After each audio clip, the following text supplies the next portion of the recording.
good afternoon. My name is Darlene Colon, the president of the Christiana Historical Society, and also descendant of one of the participants in the resistance of Christiana. And we're here today to tell you the story of the resistance. This resistance actually occurred on September 11th, 1851, and it was a result of the Fugitive Slave Act. So here in Christiana was a safe haven for those freedom seekers. They came here because they could find work here. They found they could actually get paid for their work, have a family, and actually have a life of peace. Unfortunately, here in Christiana, we had a group of men called the Gap Gang. And sadly, they were known for stealing horses, cows, chickens, whatever they could get their hands on. But they found that they could make much more money by stealing people. They began by kidnapping anyone they saw working alone in the fields, any blacks, that they could sell south and make much more money. They had a gentleman in their group called William Paget, who was more or less used as a scout. He would walk through the area in the guise of a tinker, looking for work and looking for new faces in the area. When he saw a new face, he would report back to the Gap Gang, and they would proceed to plan to kidnap this person and then sell them south, in Maryland most likely. We had a gentleman here in Christiana by the name of William Parker, himself at one time a freedom seeker. But once he got here and worked and had his family, he vowed by his own right arm that he would assist anyone who wanted their freedom to maintain their freedom. When he heard of what the Gap Gang was doing, he created his own group. They found the way that the Gap Gang took to Maryland, where they did their selling, and they would lay in wait for these as they came through. They would ambush the Gap Gang, and then they would take back that person they had kidnapped. This created quite a rivalry within these two groups, but William Parker was able to help these people maintain their freedom. And it was through William Paget that they found there were 4 men here in Christiana from the Gorsuch plantation in Baltimore County. Mr. Paget sent word to Mr. Gorsuch that his men were here and that he would assist him in retrieving his property. Mr. Gorsuch used the Fugitive Slave Act, which said as long as he had proper documentation, he could come into a free state and retrieve what he deemed to be his property. So he got his documentation. He brought his son, his nephew, and a few others and went to Philadelphia to the magistrate's office to get the proper documentation, allowing him to come to Christiana. But what they didn't know while they were in the office making plans, there was a man there working. He was an agent for a man named William Still. William Still was known as the father of the Underground Railroad. This gentleman stopped his work. Well, he didn't actually stop. He slowed down what he was doing so he could hear all of their plans. Once he got all the information, he went directly to Mr. Still and told him what he'd heard. William Still told him to get to Christiana and warn them what was coming. He did so. He got on the next train to Christiana, but was a little dismayed because he turned around and saw the Gorsuch party on the same train. He was worried about how he could get word to them before they actually came upon them. Luckily for him, they stopped at Penningtonville. They got off thinking that it would be better for them to sneak up on them and not just arrive on the train. This gave this gentleman time to get to Mr. Parker's house where these gentlemen were staying and warn them what was coming. So, on the morning of September 11th, 1851, at 4 a.m., Mr. Gorsuch made his approach to the Parker home. I think he was forgetting that this was farming country, and at 4 a.m. they are most likely up already, so he did not actually sneak up on them. They were aware of his arrival. He made his approach to the Parker house, and Mr. Parker, his wife, her sister, and her sister's husband, along with these gentlemen Mr. Gorsuch was looking for, had barricaded themselves up in the 2nd floor. Mr. Gorsuch made his announcement and demanded his property. Mr. Parker yelled out, "If it's property you want, please go to the barn. There's horses, cows, chickens. You may take whatever you want because that's property." Well, this angered Mr. Gorsuch. He actually stepped inside the doorway of Mr. Parker's home. Mr. Parker came halfway down the steps, and Mr. Gorsuch demanded his property. Mr. Parker said, "If it's property you want, look around. There's tables, there's chairs. You may take what you want." Well, this really incensed Mr. Gorsuch, and at this point, he started quoting Bible verses to substantiate his view on slavery. He wasn't aware the man he was speaking to was known as the preacher. So for every verse Mr. Gorsuch threw out, Mr. Parker countered. This went on for several minutes before someone in Mr. Gorsuch's party got a little antsy, got a little nervous, and fired off a shot, just missing Mr. Parker. Mr. Parker retreated upstairs. His wife Eliza ran up to the attic and started blowing a fish horn. That was their alarm in the valley that there was danger and that they needed help. She started blowing the horn. Those gentlemen in Mr. Gorsuch's party started shooting at her, but she just got down lower and kept blowing. In the meantime, a few miles up the road at Flour Mill, there were these Quaker gentlemen, Mr. Kastner Hanway, Elijah Lewis, and Joe Scarlett. They heard all the melee going on down there, so they decided to come and see what was going on. Mr. Kastner Hanway was the first to arrive on horseback, and he was met by a federal marshal. His name was Henry Klein. Mr. Klein tried to deputize these gentlemen using the Fugitive Slave Act, which said you could not refuse to assist in the capture of a runaway slave. Mr. Hanway refused.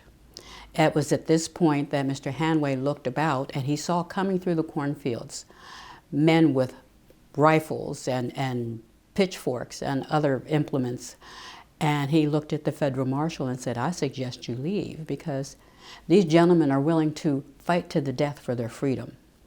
And it was at this point that Mr. Klein took off saying he was going to get help. I don't know that he ever came back.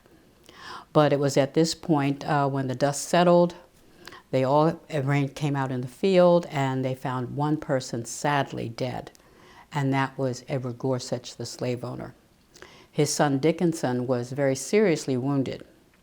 Mr. Parker found him, and he was not a man without compassion, so he made his way to the neighboring home of Levi Pownell to get a wagon to put Dickinson Gorsuch on the wagon to get him help.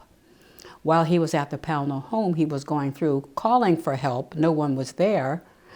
And while he was there, people started coming in. He was not aware someone was already over there with a wagon and brought Dickinson back. He was actually trapped inside the house because the house became surrounded. They had people surrounding the house thinking they were going to keep Mr. Parker out, when in reality they trapped him inside. The Pownell sisters came in, found him, and actually hid him in the basement. They waited till well after midnight, and the guards actually fell asleep. They dressed Mr. Parker in Quaker clothing and walked him right past the guards. They had, in the meantime, hidden food and clothing up in the orchard where he made his way, and obviously told him he needed to leave town because there was a death, and he was certainly going to be charged with that. In the meantime, the next day, they had gotten the militia in from Philadelphia. They were arresting most of the men within the area. The men of African descent, they took to Zerker's Hotel, where they were taken to the third floor, and they were held there under arrest. They also took Mr. Gorsuch's body there to hold an inquest to look into the cause of his death. At that time, the rail station went directly in front of Zerker's Hotel. So they acquired a cattle car, and they brought all the men, the African-American men, down from the third floor and loaded them onto a cattle car. They took them to Philadelphia, to Moyamensing Prison, where they were to be held for trial. It was at this point that Thaddeus Stevens, attorney, abolitionist, and congressman from Lancaster County, came to Christiana. He spent 3 days at Zerker's Hotel interviewing people to get his line of defense. The trial was to be held in Philadelphia in Independence Hall. He recruited a good friend of his by the name of Lucretia Mott, a well-known abolitionist, suffragette, anti-slavery woman, and she recruited the ladies from her auxiliary. They made clothing for the African American prisoners.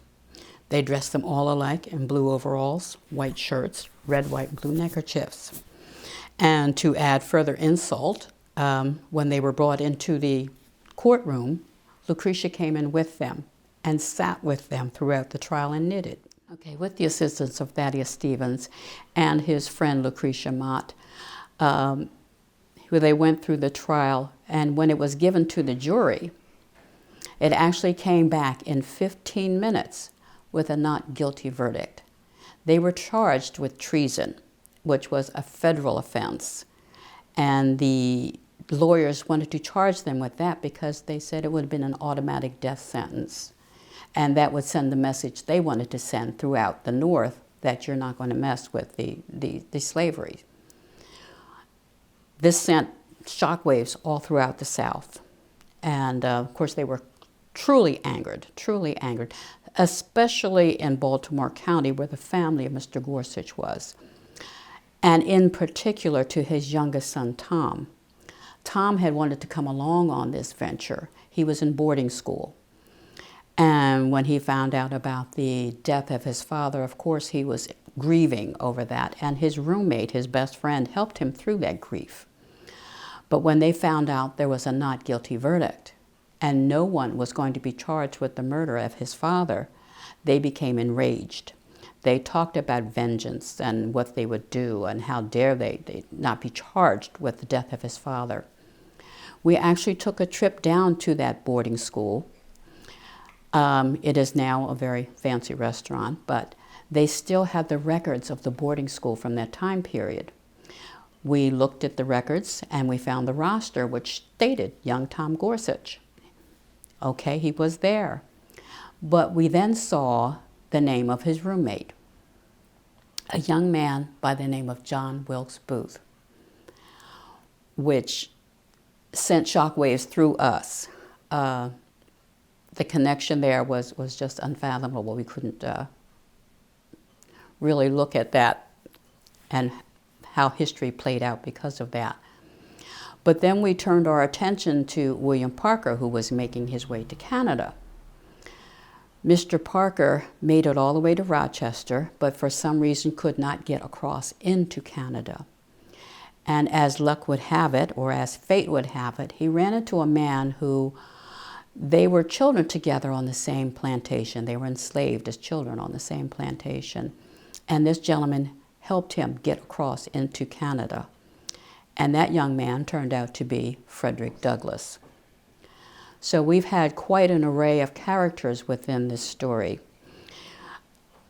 Mr. Parker was there for a couple months before he could get his wife Eliza and her sister Hannah to come to Canada, because at one point they were actually arrested, but they were let go with the condition that they be returned to their slave owner in Havre de Grace, Maryland. So there was a driver to take them back. They somehow convinced him to bring them back to Christiana because they wanted to get the children. At that point, Eliza and William Parker had 3 children. And this gentleman saw dollar signs, so he brought them back. And he waited in the carriage. Eliza and Hannah got out of the carriage, went in the front door of the house and out the back door, and were gone. They actually made their way down to Fulton County, or Fulton Township, where they met with a young lady by the name of Nancy. Her father actually was a station master. Her father was not home, and Nancy decided she was going to help these ladies get to freedom. So she got the wagon and took them out, and they met deeply out into the country, an elderly black woman, and she said, "You leave them with me. I know what to do." So Nancy left them with this woman, and they made their way to freedom eventually. As I said, it took them about 3 months to make it to Canada and made it to freedom with William and their husbands.